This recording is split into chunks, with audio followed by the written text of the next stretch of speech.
Donc voilà, donc bienvenue à tous pour cette conférence sur l'alchimie spirituelle. L'alchimie spirituelle pour moi c'est toujours assez compliqué dans le sens où l'alchimie c'est général. Il n'y a pas d'alchimie spirituelle, d'alchimie minérale ou métallique. Déjà à la base, le principe de base est le même. Donc c'est ce qu'on va voir aujourd'hui. J'ai déjà fait une conférence pour ceux qui voudraient la regarder, qui ne l'ont pas vue. Elle est en ligne, en replay hein, sur ma chaîne, en fait, sur ma page Facebook et sur ma chaîne YouTube, sur l'alchimie végétale. Et comme je n'avais pas enregistré ma première conférence que j'avais fait en présentiel sur l'alchimie générale, je ferai une vidéo spécialement pour l'expliquer un petit peu, pour expliquer les principes. Donc on va pouvoir démarrer. Je vais vous partager mon écran. J'ai préparé un petit... Hop,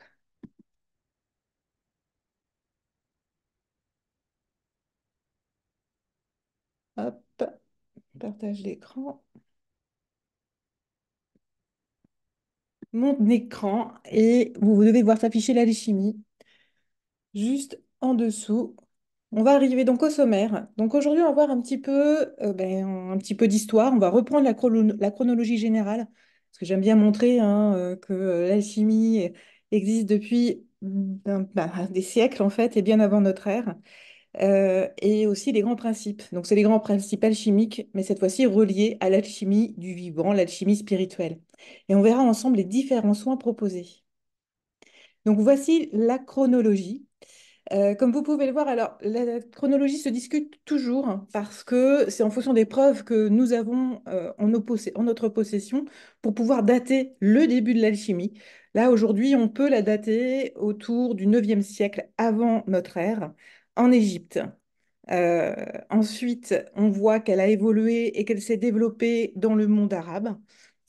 Vers 685, on a quelques preuves. Ensuite, au niveau du 9e siècle, on retrouve les tables d'émeraude d'Hermès Trismégiste. Alors ça, c'est important si je vous en parle et si je l'ai marqué dans la chronologie, parce que c'est ce qui va créer vraiment notre alchimie d'aujourd'hui, l'alchimie occidentale. On va vraiment partir des tables d'émeraude pour toute la suite, en fait, hein. Puis, après, je vous ai marqué quelques petits éléments, comme au XVIe siècle, Paracels, qui était apothicaire, alchimiste, et qui a développé, qui a créé la spagyrie jusqu'à aujourd'hui, pour Barillet, par exemple, ou Brunsteinas, qui sont très connus dans notre monde occidental, comme de très grands alchimistes, que ce soit au niveau végétal pour Barillet essentiellement, et Brunsteinas, qui est un alchimie plutôt scientifique, alchimie générale. Là, je vous fais juste une petite photo de la table d'émeraude hein, qui aurait été retrouvée dans le tombeau, dans le cercueil, on va dire, d'Hermès Trismégiste. Ça, c'est, j'aurais bien dit, aurait, hein, je mets bien du conditionnel, puisque à ce jour, on n'est pas sûr de l'existence d'Hermès Trismégiste, en tout cas pas sous ce nom. Il n'empêche qu'on a retrouvé sa table d'émeraude qui dicte l'alchimie moderne. Alors, l'alchimie, les grands principes viennent, comme je vous le disais, de la table d'émeraude. On va vraiment partir sur des principes de base, simples et concrets, qu'on va pouvoir après expérimenter dans tout le monde qui nous entoure, dans notre environnement, et on va pouvoir aussi expérimenter en nous. Donc, on va vraiment partir sur les principes que le plus haut vient du plus bas et le plus bas vient du plus haut, ce qui était renseigné sur la table d'émeraude et qui veut bien dire que tout est relié, hein, de tout ce qui est le plus haut possible comme ce qui est le plus bas dans la terre, eh bien, tout va se relier et il va y avoir une forme de synergie et de dynamique qui va se créer. Le deuxième élément de la table d'émeraude qui aujourd'hui est essentiel, c'est tu sépareras la terre du feu, le subtil de l'épais. C'est cette notion de séparation ainsi que cette notion d'élément. Tout est renseigné dans cette phrase.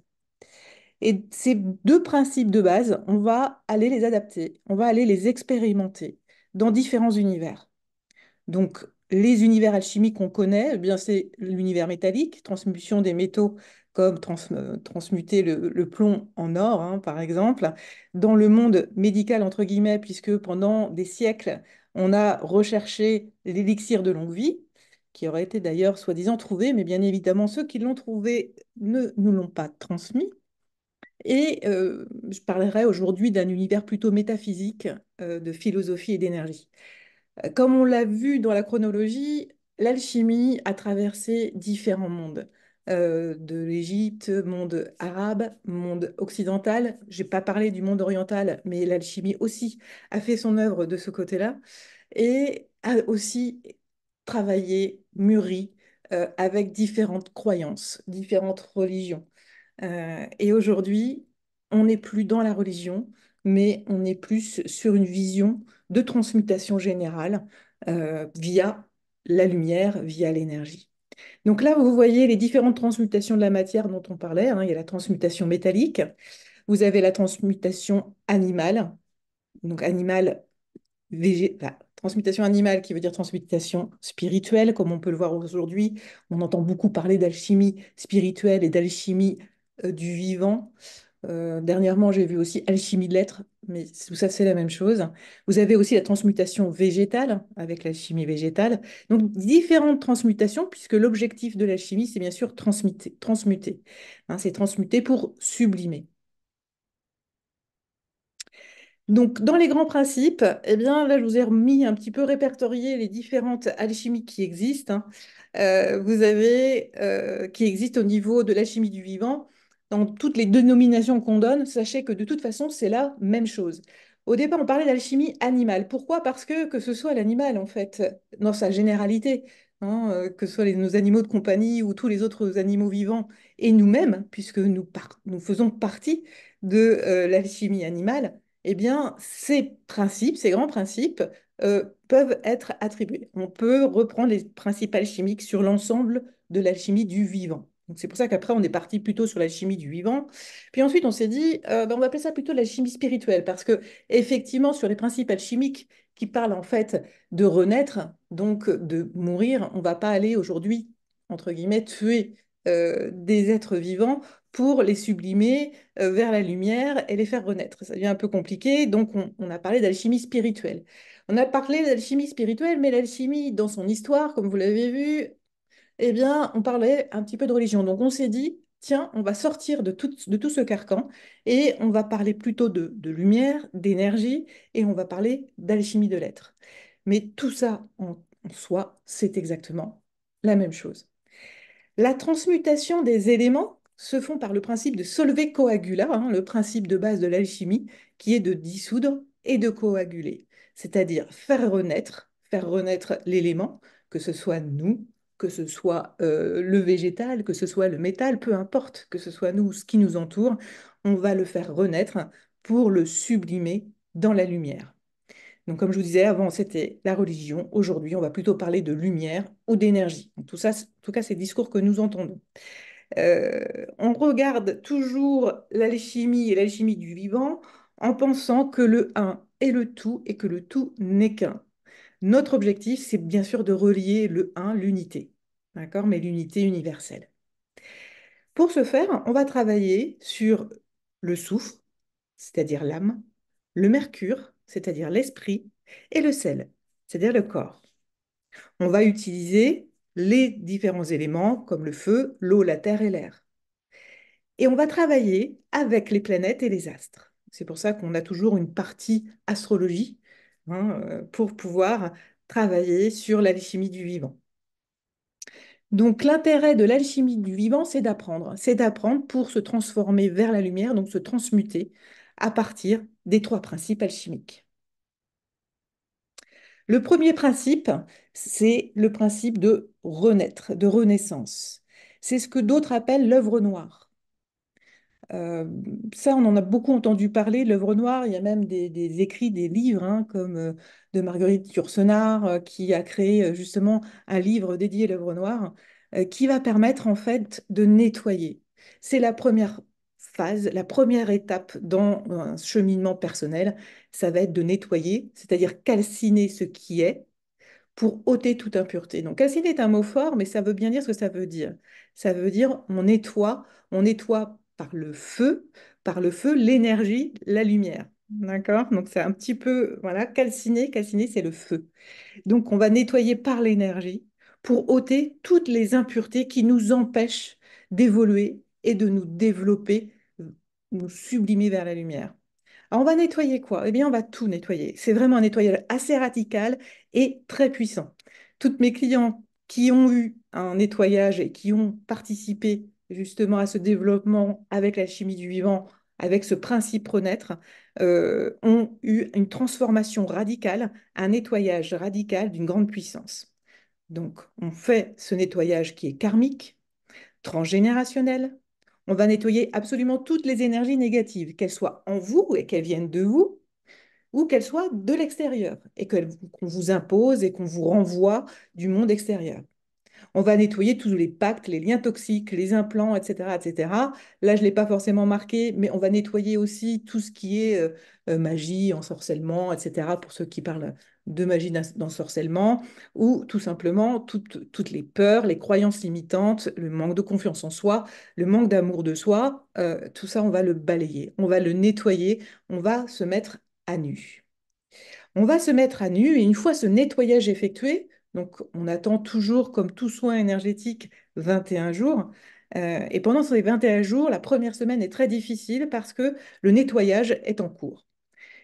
Une fois le nettoyage effectué, on va ressentir vraiment une vision de soi, la vision du moi et de ce qui m'entoure, qui va se révéler, parce que c'est à nu. Donc là, la question qui suis-je, je vais commencer à pouvoir y répondre. Je vais commencer à me toucher vraiment du bout du doigt. Ce qui est intéressant de voir aussi, c'est les impacts personnels et spirituels de cette phase de la renaissance. D'abord, qu'est-ce qu'on va ressentir? Eh bien, on va ressentir vraiment un vide parce qu'on est purifié, on est nettoyé et tous nos parasites sont éliminés. Donc, au départ, on va se sentir plutôt vide, ce qui peut parfois d'ailleurs être voilà, déstabilisant parce que on se sent vide, qu'il faut qu'on remplisse, hein. Donc, l'intérêt, ça va être de pouvoir être de remplir ensemble dans une deuxième phase. On va voir aussi les liens toxiques. Si on a des personnes avec des liens toxiques autour de nous, ils vont être révélés au plus grand jour. Même des liens sur lesquels on avait un réel attachement et on s'est dit non, jamais, bien souvent, à ce moment-là, eh bien, les liens toxiques, on va dire non, en fait, ce lien, il est toxique et je dois m'en détacher. Je dois m'en détacher, mais pour le moment, c'est pas le moment. Pour l'instant, il se révèle à moi. Je vais comprendre mes peurs, je vais comprendre mes croyances limitantes et je vais me dire, il va falloir que je les dépasse. Je vois ce que c'est, mais ça n'a plus lieu d'être. Je le ressens en moi et je commence à savoir qui je suis. Mais je suis vraiment dans mon être. Et pas dans mon avoir, pas dans... Non, dans mon être. Je n'ai plus d'ego, mon ego est balayé.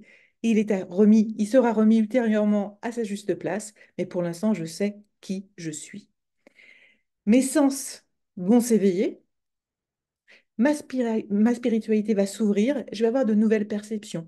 En général, on a une intuition beaucoup plus forte, beaucoup plus puissante qui arrive.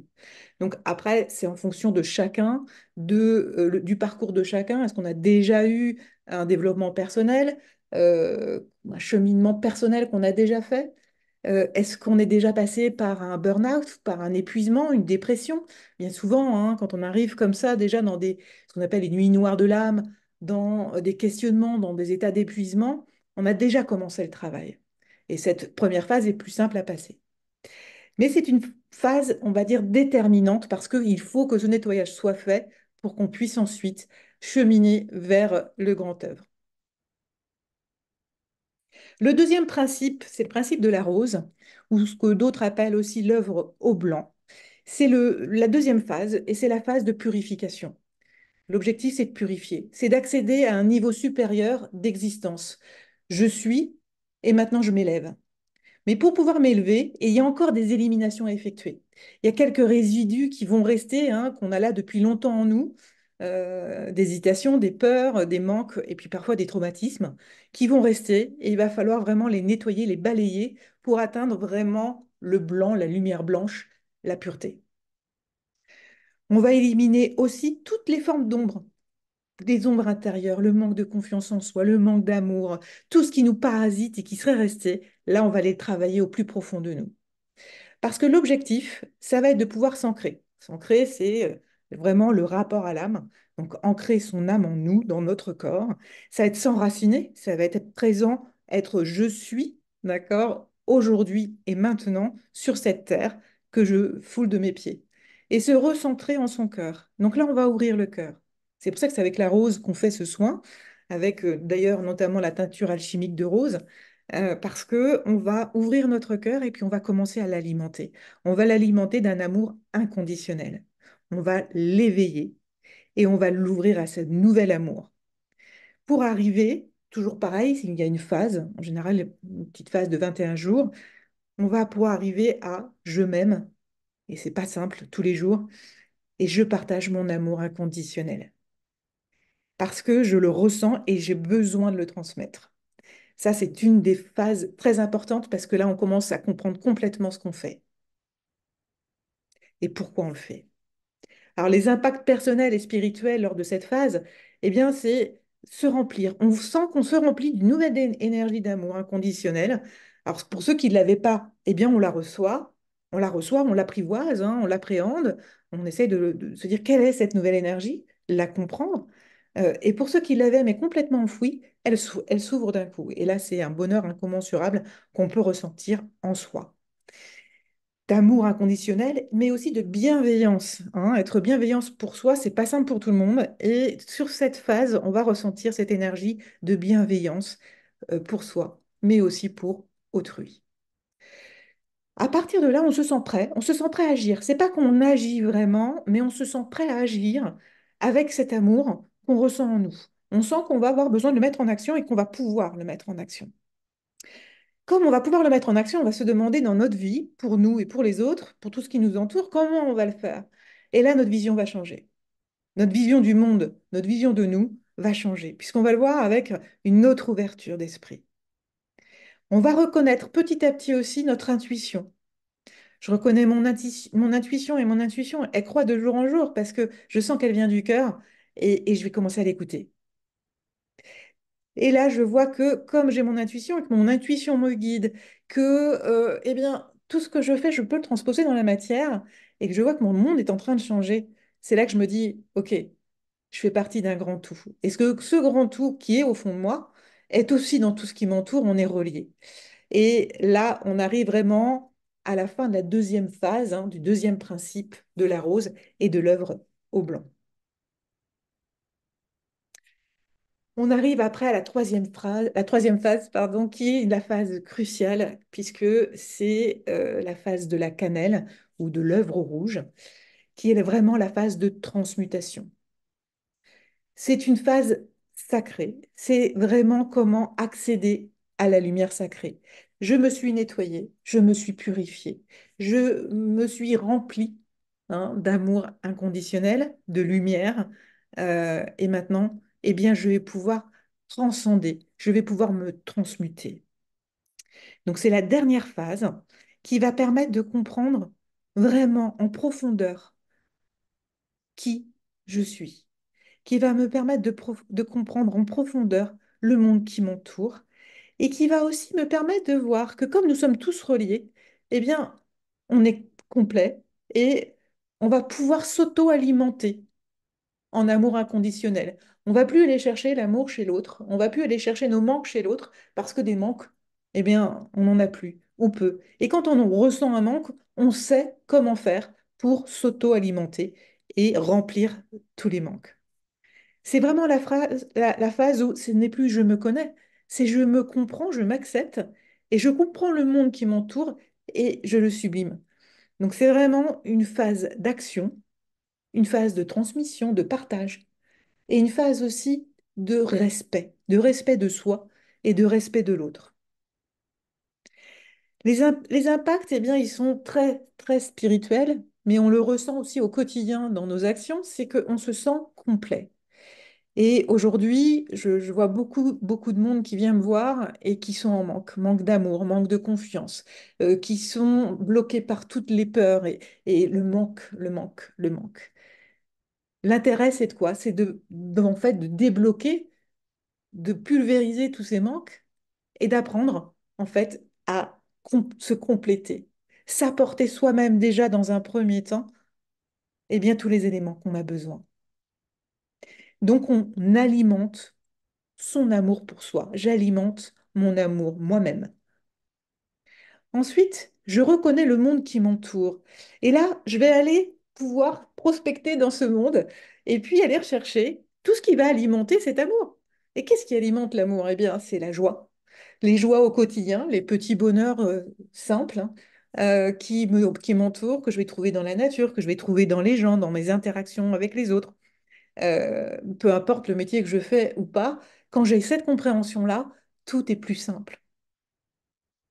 Je vais pouvoir aussi y trouver du coup le réconfort et l'amour. Et ce réconfort et cet amour, ben, je vais le partager. Parce que maintenant, je connais l'abondance et je sais aussi donner et recevoir. Donner et recevoir de la façon la plus pure et la plus bienveillante qui soit. Et ça, c'est le troisième et dernier soin. Il y a un autre soin aussi qui existe, qui s'appelle le soin à la ronce ou l'œuvre jaune, qui existe aujourd'hui. C'est un des derniers soins hein, qui a été révélé. Pourquoi? Parce que on est de plus en plus bloqué, on est de plus en plus dans des peurs, on est dans des fortes émotions. Et pour faciliter le passage à l'œuvre rouge, c'est-à-dire le passage du soin à la cannelle, eh bien, il faut qu'on puisse se libérer de ces émotions. Et parfois, soi-même, on n'y arrive pas parce qu'elles sont trop puissantes. Eh bien, on va pouvoir avoir un soin avant le passage au troisième principe de l'alchimie du vivant. On va faire le soin à la ronce. Et ce soin va vraiment nous permettre de nous libérer des émotions, des sentiments négatifs puissants. Va nous libérer aussi de toute magie, voilà, de tout pacte, de toute toxicité. Et non seulement elle va finir le travail de libération, mais en plus, elle va nous colmater. C'est comme un pansement qu'on reçoit, un pansement, mais un pansement résistant, quelque chose qui reste, parce qu'on colmate toutes les fuites et les brèches énergétiques qui les alimentent. Donc, on ne peut plus faire rentrer aucune énergie ou sentiment négatif. Donc, si on reprend ce qu'on propose pour arriver au grand œuvre, hein, pour faire ce cheminement, ce développement personnel, c'est de commencer déjà par s'interroger. On va s'interroger sur qui on est et avec quoi on est arrivé sur Terre. Et comme tout alchimiste, on va s'intéresser avec le monde qui nous entoure. Et on va s'interroger avec les astres. On va aller regarder notre thème astral, par exemple. Et puis, par rapport à ce thème astral, on va avoir aussi des dissonances par rapport à qui l'on est aujourd'hui. On va aller rechercher donc pourquoi est-ce qu'il y a ces dissonances. On va pouvoir aller rechercher dans les annales akashiques, dans notre bibliothèque d'âme, voir un petit peu s'il y a des blocages qui sont revenus au niveau karmique, qu'on va devoir libérer. On va aller demander à nos guides pour savoir qui on est, qu'est-ce qui se passe, quels sont les blocages au niveau du corps, au niveau de l'âme et au niveau de l'esprit. Et surtout, on va essayer de connaître notre mission de vie. Parce qu'une fois qu'on a connu notre mission de vie, tout s'éclaire. Tout s'éclaire et puis on voit le chemin à effectuer et ça nous permet d'avoir un but, un objectif à accomplir lors de notre développement personnel. C'est pas forcément ce qu'on trouve à l'arrivée, puisqu'à l'arrivée, on trouve quelque chose de beaucoup plus général et universel, puisqu'on va arriver sur le grand œuvre. Mais connaître sa mission de vie, c'est débloquer beaucoup de choses. Et je vois beaucoup, beaucoup de clients qui viennent et qui sont complètement bloqués parce que elles ne connaissent pas, ils ne connaissent pas leur mission de vie. Et quand on connaît sa mission de vie, eh bien, c'est clair et on se dit, tiens, je vais tendre vers ça. Qu'est-ce que j'ai besoin? Quels sont les outils à ma disposition aujourd'hui? Et quels sont les outils que je dois développer pour y arriver. Ensuite, on fait un soin renaître. On se dit, OK, eh bien, pour y arriver, j'ai besoin de me nettoyer. J'ai des blocages qu'il faut que j'enlève, etc., etc. Et là, ça va être le soin renaître. On va nettoyer toutes les énergies négatives, les blocages physiques comme émotionnels comme spirituels. On va faire un nettoyage puissant qui enlève aussi toute entité et mauvais sort. Enfin bref, on enlève tout, on calcine. Une fois ce soin effectué, on a une démarche personnelle lors de ce soin. C'est un soin difficile où on met dans nos ombres et on nous demande d'aller rechercher de la lumière dans l'ombre. Donc c'est pour ça que c'est bien aussi de pouvoir être accompagné parce que c'est compliqué. Ensuite, une fois qu'on a fait ce soin, qu'on a continué, qu'on a avancé, eh bien on va pouvoir être prêt et se dire, OK, je suis prêt pour le soin à la rose. J'ai tout nettoyé, j'ai libéré. Et bien maintenant, je vais faire un soin qui va me permettre, voilà, de connaître l'amour inconditionnel, la bienveillance envers moi, mais aussi envers les autres. Et je vais le pouvoir maintenant remplir, hein, puisque j'ai libéré. Donc je vais remplir d'amour, l'œuvre au blanc. Une fois qu'on a fait ce remplissage, il y a aussi tout un travail parce qu'il y a encore peut-être des petits résidus qui restaient, des petits éléments qui n'avaient pas été nettoyés et qu'on va complètement purifier. Donc, c'est pas simple non plus, c'est un soin puissant. Mais une fois qu'il sera passé et que l'amour sera bien ancré en nous, eh bien, on va pouvoir se dire, OK, je suis prêt pour passer au soin à la cannelle. Et là, c'est vraiment une transcendance, une transmutation vers la lumière, avec un soin ultime qui nous relie vraiment au grand tout, qui apporte la joie, le réconfort, pour apprendre à alimenter l'amour inconditionnel en moi et pour les autres. C'est surtout ça que je vois. C'est comment j'alimente pour moi, et autour de moi, cette vision, toujours dans la lumière, toujours dans l'amour. Il y a le soin optionnel à la ronce qui permet vraiment de libérer toutes les fortes émotions et les sentiments négatifs et qui referme surtout les fêlures. Quand on a eu des grosses fêlures, on va pouvoir vraiment les colmater et pouvoir continuer notre chemin. Car toute grosse fêlure, tout gros traumatisme, effectivement, nous apprend, mais aussi peut nous bloquer, peut nous donner des peurs, des souffrances tellement puissantes qu'on n'arrive pas à évoluer vers cet amour inconditionnel. Une fois tous ces éléments effectués, une fois en connaissant votre mission de vie, vous allez avancer et cheminer pendant toute cette période hein, qui ne se fait pas en 3 jours. Et ça, j'évite quand je vois certains qui proposent cette transmutation en 3 jours ou en une semaine.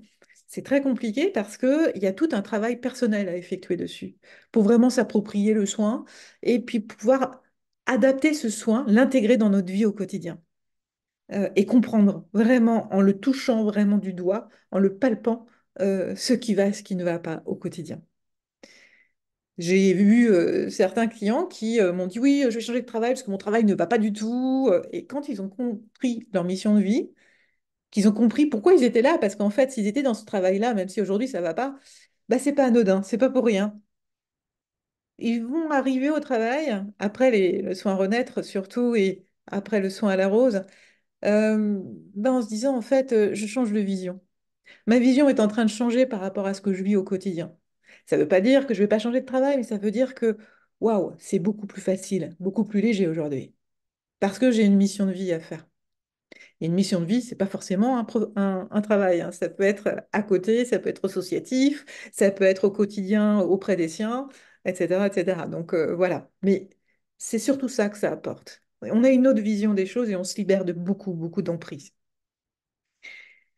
Donc ce son à la ronce, ça va être vraiment pour les émotions fortes, les sentiments très négatifs et très puissants, mais qui aujourd'hui, je le vois, euh, je le conseille de plus en plus. C'est-à-dire qu'entre le son à la rose et le son à la cannelle, on va faire une œuvre jaune pour rapporter en fait vraiment la lumière, quoi, hein, et vraiment ce jaune, c'est pas pour rien, le jaune, le plexus solaire, c'est alimenter en joie, c'est etc., etc. Donc se préparer pour pouvoir recevoir la joie, parce que si on est vraiment dans une tristesse profonde, ça risque d'être compliqué d'aller rechercher autour de nous la joie pour nous auto-alimenter et la partager et la transmettre.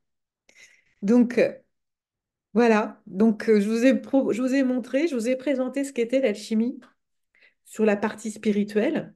Vous voyez maintenant peut-être un peu mieux et vous voyez surtout si ça vous correspond. Parce que, j'arrête le partage, parce que bien souvent, il y a plein d'éléments, il y a plein de possibilités. Bien souvent, je fais la première consultation et je vois avec les personnes, je vois avec elles ce qui leur parle le plus. Certains, ça va être l'alchimie, d'autres, ça vont plus s'orienter vers du chamanisme, plus, etc. Le tout, c'est de voir avec son cœur et de voir ce qui nous convient. Donc, je vous remercie, je vous souhaite une belle après-midi. Et puis là, on va passer sur l'instant question-réponse qui, lui, n'est pas enregistré.